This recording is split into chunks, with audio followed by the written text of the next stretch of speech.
Hello everyone, இன்னைக்கான video ஒரு குட்டி டிஏஎம்எல் தான். ஃபஸ்ட்டு வந்து இந்த கோலம் வந்து நான் ஆன்லைனில் தான் பார்த்தேன். அதை நம்ம அப்படியே ரீக்ரியேட் பண்ணலான்னு ஓரளவுக்கு பண்ணியிருக்கேன்னு தான் நினைக்கிறேன். இது ஃபுல்லாகவே கலர் கொடுத்துருந்தா இன்னும் கொஞ்சம் பெட்டராக தெரிஞ்சிருக்கும்னு நினைக்கிறேன். பட் இப்போதைக்கு இது போதும் அப்படின்னு சொல்லி நான் கொஞ்சம் தான் கொடுத்துருந்தேன் அங்கங்கே.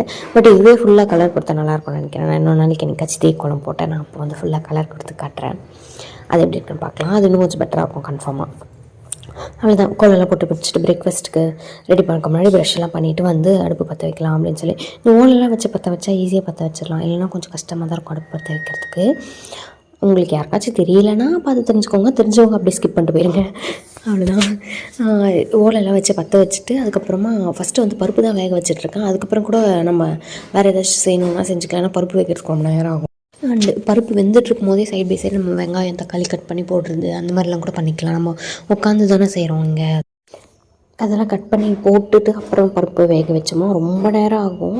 அண்ட் நான் வந்து ஃபஸ்ட்டு எப்போவுமே வந்து பருப்பு வேக வச்சுட்டு அதுக்கப்புறம் கட் பண்ணி போடுறது தான் ப்ரிஃபர் பண்ணுவேன். ஏன்னா ஒரு 1/2 hour கிட்ட ஆகும்னு வச்சுக்கோங்க. நம்ம ஏன்னா 5 minutes கட் பண்ணி போடுறோம் வெங்காயம் தக்காளி எல்லாம். அதனால் ஃபஸ்ட்டு பருப்பு வச்சுருங்க, பற்ற வச்சுருங்க.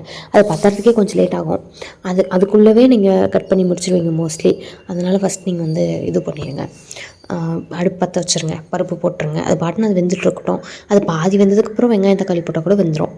ஸோ நீங்கள் அதுக்கப்புறமா உட்காந்து இது பண்ணுங்கள். அண்டு நான் வந்து இன்றைக்கி வந்து லஞ்ச் வேலை ஸ்டார்ட் பண்ணி தான் பிரேக்ஃபாஸ்ட்டுக்கே நான் பண்ண போகிறேன். ஏன்னா பிரேக்ஃபாஸ்ட்டுக்கு வந்து சட்னி செய்யலான்னு இருக்கேன் நான். அது பேர் என்ன சட்னி? கலக்கட்டு சட்னி, மல்லாட்டை சட்னி, நிலக்கடலை சட்னி, நீங்கள் என்ன சொல்வீங்கன்னு தெரில. அதுக்கு ஒவ்வொருத்தவங்க ஊரில் ஒவ்வொரு பேர் சொல்லுவாங்க. நம்ம ஊரில் வந்து கலக்கொட்டை அப்படின்னு சொல்லுவாங்க. அந்த சட்னி செய்யலாம் அப்படின்னு சொல்லி அதுக்கு உரிக்கணும். நான் இப்போ தான் இது உரிக்கிறதுக்குள்ளே பருப்பு வெந்து முடிச்சிடும் அப்படின்னு சொல்லி நான் வந்து ஃபஸ்ட்டு பருப்பு வேக வச்சுக்கிறேன் லஞ்சுக்கு. அப்படியே அங்கேயே உட்காந்துக்கிட்டே உரிச்சிக்கிட்டா சைட் பை சைடு நம்ம அடுப்பு எரிய வச்ச மாதிரி இருக்கும், நம்ம இதுவும் உரிச்சு வச்ச மாதிரி இருக்கும். ஸோ நான் அடுப்பு பற்ற வச்சுட்டு அதுக்கப்புறம் உட்காந்து உரிச்சுப்பேன் நான் பொறுமையாக. அது பற்ற வைக்கிற வரைக்கும் தான் கொஞ்சம் இதுவாக இருக்கும். அப்புறம் பற்றி எரிய ஆரம்பிச்சிச்சுன்னா அது பாட்டுன்னு அது எரிஞ்சிட்ருக்கோம். நம்ம இந்த வெங்காயம் கட் பண்ணுற வேலை, தக்காளி கட் பண்ணுற வேலை, இந்த மாதிரி ஏதாச்சும் வேலை இருந்தால் அது சைட் பை சைட் பார்த்துக்கலாமா இருக்கும். நான் அப்படி தான் பிளான் பண்ணி இன்றைக்கி இதை பண்ணிகிட்ருக்கேன். அதுதான் பற்றிடுச்சு. ஸ்டார்டிங் ட்ரபுளுங்க, அதுக்கப்புறம் நல்லா வந்துடும்னுவாங்களா, அந்த மாதிரி தான் அடுப்பு பற்ற வைக்கிறதுமே ஸ்டார்டிங் தான் கொஞ்சம் கஷ்டமாக இருக்கும். அப்புறம் அதுவே பிக்கப் ஆகி நல்லா எரிஞ்சுக்கும். நம்ம வைக்கிற விறகு பொறுத்தும் அது எரியும். எப்படி சொல்கிறதுனா, கொஞ்சம் ஈரமான விறகெல்லாம் வச்சிங்கன்னா கஷ்டம், அது எரியுது. கொஞ்சம் காஞ்ச விறகெல்லாம் வச்சிங்கன்னா சீக்கிரமாக எரிஞ்சிரும். அண்ட் நீங்கள் பால்லாம் வைக்கிறீங்க இல்லை சாதம்லாம் வைக்கிறீங்கன்னா ரொம்ப எரியிற விறகு வைக்கக்கூடாது. கொஞ்சம் மைல்டாக எரியிற விறகு வைக்கணும். ஏன்னா ரொம்ப எரிஞ்சிச்சுன்னா அப்படியே பொங்கி கீழே வந்துகிட்டே இருக்கும். ஸோ மைல்டாக எரியிற விறகு வைக்கணும். அந்த மாதிரி நிறைய இருக்குது. நீங்கள் போக போக கற்றுப்பீங்க கொஞ்சம் கொஞ்சமாக. நானும் இப்போ தான் கற்றுட்ருக்கேன். ஏதாச்சும் தெரிஞ்சால் நான் அப்படியே கொஞ்சம் கொஞ்சமாக ஒவ்வொரு வீடியோஸில் உங்களுக்கு சொல்லிட்டு வரேன். உங்களில் யாருக்காச்சும் இந்த மாதிரி அடுப்பில் சமைக்கணும்னு சொல்லி ஆசை இருக்கான்னு சொல்லி கமெண்ட் செக்ஷனில் சொல்லுங்கள். எனக்குலாம் பயங்கர ஆசை.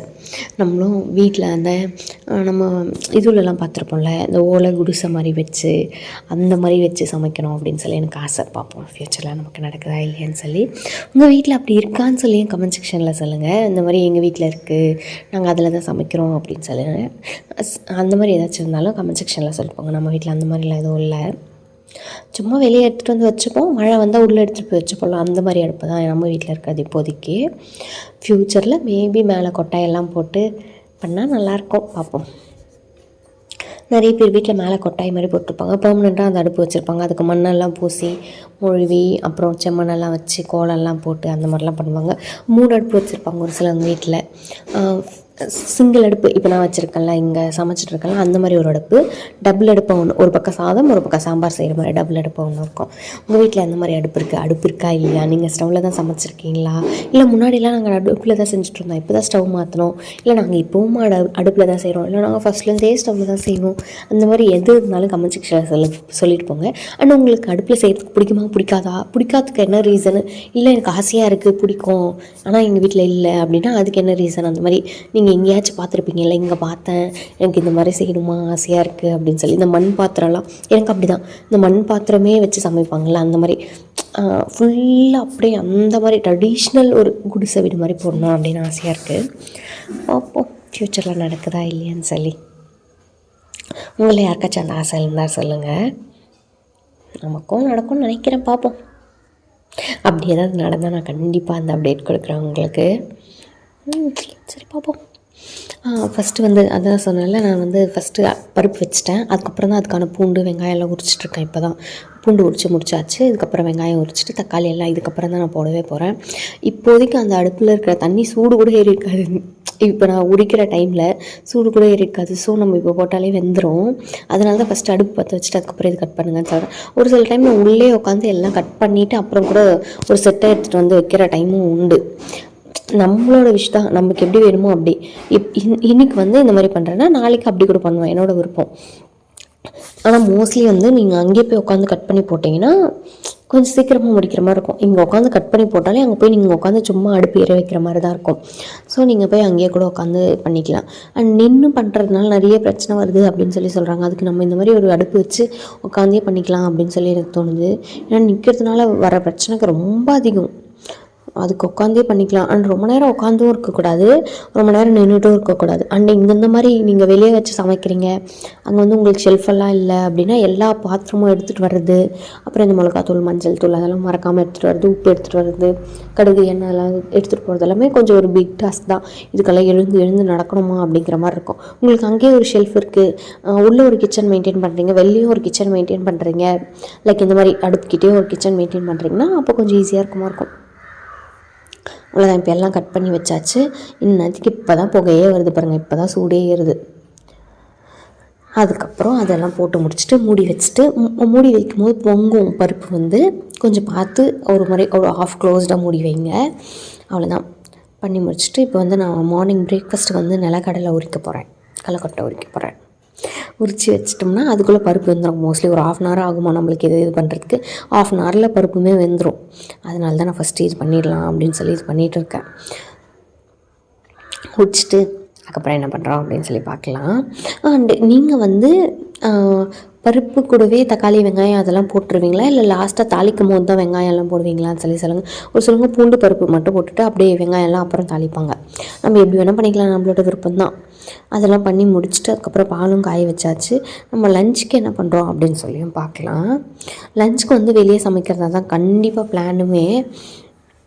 பருப்பு பாருங்கள் எவ்வளோ நேரமாக வந்துட்டுருக்கு. இடையில வந்து பால் பிரேக்ஃபாஸ்ட்டுக்கு முன்னாடி பால் குடிப்போம்ல, அதுவுமே குடிச்சு முடிச்சாச்சு. பிரேக்ஃபாஸ்ட்டெல்லாம் செஞ்சு முடிச்சு சாப்பிட்டு முடிச்சு அப்போ கூட இந்த பருப்பு ஏதாவது அந்த மாதிரி ரொம்ப நேரம் இருக்கும். ஒரு நாங்கள் வாங்குகிற பருப்பு தான் அப்படியா, இல்லை எல்லா பருப்புமே இப்படி தான் லேட்டாக வேகுமா அப்படின்னாலாம் எனக்கு தெரியல. ஆனால் அது குக்கரில் வச்சா சீக்கிரம் தான் வெந்துடுது, வெளியே வைக்கிறதுனால தான் லேட் ஆகுதுன்னு நினைக்கிறேன். லஞ்சுமே பண்ணிடலாம். லஞ்ச் பண்ணி முடிச்சுட்டு இது வந்து அதுக்கப்புறம் எடுத்த விலாக் தான். லஞ்ச் பண்ணி முடிச்சுட்டு அதுக்கப்புறம் பாலெல்லாம் காய வைக்க வேண்டியாக இருக்கும். நாளைக்கான பால் அதான் இப்போ வாங்கியிருப்போம்ல புதுசாக, அந்த பால் வந்து ரொம்ப நேரம் காயமாக இருக்கும். இதுக்கு முன்னாடி காட்டினது வந்து சூடு பண்ணி குடிக்கிற பால். சூடு பண்ணிவிட்டு அப்படியே காலையில் குடிப்போம்ல பால், அந்த மாதிரி குடிச்சிட்டு அப்புறம் பிரேக்ஃபாஸ்ட் சாப்பிட்டுட்டு லஞ்ச் ப்ரிப்பேர் பண்ணிகிட்ருக்கேன் ரைட் நவ். பண்ணி முடிச்சுட்டு அதுக்கப்புறம் என்ன பண்ணுறேன்னு சொல்லி பார்க்கலாம். லஞ்சுக்கு என்ன பண்ணியிருந்தேன்னா ரைஸ், சாம்பார் அவ்வளோதான். அதுக்கப்புறம் நம்ம வேணும்னா பொரியல் வந்து குட்டியாக இந்த மாதிரி ஒரு கடாயோ பாத்திரமோ ஏதாவது ஒன்று வச்சுக்கலாம். ரசம் வைக்கிறதுக்கோ பொரியல் செய்கிறதுக்கோ இந்த மாதிரி ஒரு கொஞ்சம் பாத்திரம் தான் இருக்குது எங்கள் வீட்லேயே. நான் ஆல்ரெடி ஒரு வீடியோவில் மென்ஷன் பண்ணியிருப்பேன்னு நினைக்கிறேன். ஒரு பெரிய பானை, கொஞ்சம் சின்ன பானை, இந்த மாதிரி பானையில் ஒரு 2 பானை, அப்புறம் ஒரு கடாயி, அவ்வளோதான் இருக்குதுன்னு நினைக்கிறேன் இப்போதைக்கு. வேறு எதுவும் இல்லைன்னு நான் நினைக்கிறேன். எனக்கு தெரிஞ்சு மறந்துட்டணும். ஏதாச்சும் மறந்துட்டுனா நெக்ஸ்ட் வீடியோஸில் சொல்கிறேன். எனக்கு தெரிஞ்சு இவ்வளோ தான் இருக்குது இப்போதைக்கு எங்கள் வீட்டில். அதில் தான் நாங்கள் சமைச்சிட்ருக்கோம். இந்த இது வந்து சாப்பிட்டுட்ருக்கேன் என் லைஃப்லேயே. நான் இப்போ தான் ஃபஸ்ட் டைம் இது என்ன சாப்பிடுன்னே பார்க்குறேன். இது மரக்கொட்டை, ட்ரெயின் பூச்சி, என்ன சொல்கிறீங்களோ உங்களோட விஷ். ஒவ்வொரு ஏரியாவில் ஒவ்வொரு மாதிரி சொல்லுவாங்க. இது சாப்பிட்றதே லைஃப்பில் இப்போ தான் ஃபஸ்ட் டைம் பார்க்குறேன். நான் இதை பார்த்தாலே தூரம் வந்துடுவேன், ஐயோ அப்படிங்கிற மாதிரி. பட் இப்போ தான் நான் ஃபஸ்ட்டு இது என்ன சாப்பிடும்னு எனக்கு ஐடியாவே இருந்தது கிடையாது. என்ன தான் சாப்பிடுவோம் அப்படிங்கிற மாதிரி. இது இந்த நத்தை அந்த மாதிரிலாம், ஸ்னெயில், நத்தனை ஸ்னெயில், அது இதெல்லாம் என்ன சாப்பிடுவோம் அப்படின்னு சொல்லி எனக்கு தோணிகிட்டே இருக்கும். இதுதான் ஃபஸ்ட் டைம் நான் பார்க்குறேன் இது சாப்பிட்றதே. தக்காளி சாப்பிட்டுட்ருக்கு. நான் இப்போ சாம்பாருக்கு போட்டுட்டு மிச்ச தக்காளி தூக்கி போட்டுட்டேன். அதை உட்காந்து பொறுமையாக சாப்பிட்டுட்ருக்கு இது. பாருங்களேன், நான் இதுதான் ஃபஸ்ட் டைம் பார்க்குறேன். நீங்கள் இதுக்கு முன்னாடி பார்த்துருக்கீங்களா இல்லைன்னு சொல்லி கமெண்ட் செக்ஷனில் சொல்லுங்கள். நான் நிஜமாகவே என் லைஃப்பில் வீடியோஸில் கூட பார்த்ததில்ல. நான் இது சாப்பிட்டு இப்போ தான் ஃபஸ்ட் டைம் பார்க்குறேன். அப்படியே குறைச்சி சாப்பிட்றது உங்களுக்கு லைட்டாக தெரியும்னு நினைக்கிறேன். என்னால் முடிஞ்ச அளவுக்கு ஜூம் பண்ணி தான் காட்டியிருக்கேன். அது சாப்பிட்றது உங்களுக்கு அருவருப்பாக இருந்தால் தள்ளி விட்டுருங்க. நெக்ஸ்ட் வந்து நம்ம பாப்கார்ன் செய்ய போகிறோம். ஈவினிங் ஸ்நாக்ஸ்க்கு பாப்கார்ன் செஞ்சு சாப்பிட்டுட்டு அப்புறம் காஃபி வேணால் காஃபி போட்டுக்கோங்க, டீ வேணால் டீ போட்டுக்கோங்க, உங்களோட விஷயம் தான். நீங்கள் என்ன குடிப்பீங்களோ அதோட சேர்த்து பாப்கார்ன் சாப்பிட்டுட்டு அப்படி லைஃப் என்ஜாய் பண்ண வேண்டியதான். இந்த எண்ணெய் பொருளுக்கெல்லாம் பதில் பாப்கார்ன் சாப்பிட்றது பெட்டர் தான் நான் நினைக்கிறேன் பர்சனலி. இதுக்கு மேலே பெருசாக சீசனிங்கெல்லாம் எதுவும் போடல, ப்ரிசர்வ் பண்ண சீசனிங் எதுவும் போடலன்னா பெட்டராக தான் இருக்கும்னு நினைக்கிறேன். உங்களுக்கு ஏதாவது ஒப்பீனியன் இருந்தால் அதையும் கமெண்ட் செக்ஷனில் சொல்லிட்டு போங்க. இதை விட அது பெஸ்ட்டு, அதை விட அது பெஸ்ட்டுன்னு. நாங்கள் இப்போதைக்கு வெறும் கார்ன் இருக்கோம்ல, அதை வாங்கி நாங்கள் தான் ஸ்பைசஸ் எல்லாம் போட்டுட்ருக்கோம். அது இந்த பிராண்ட்லேருந்து தான் யூஸ் பண்ணிகிட்ருக்கோம். அவ்வளோதான், சாப்பிட்டுட்டு தூங்குறோம். Tata bye bye, see you soon in next videos guys.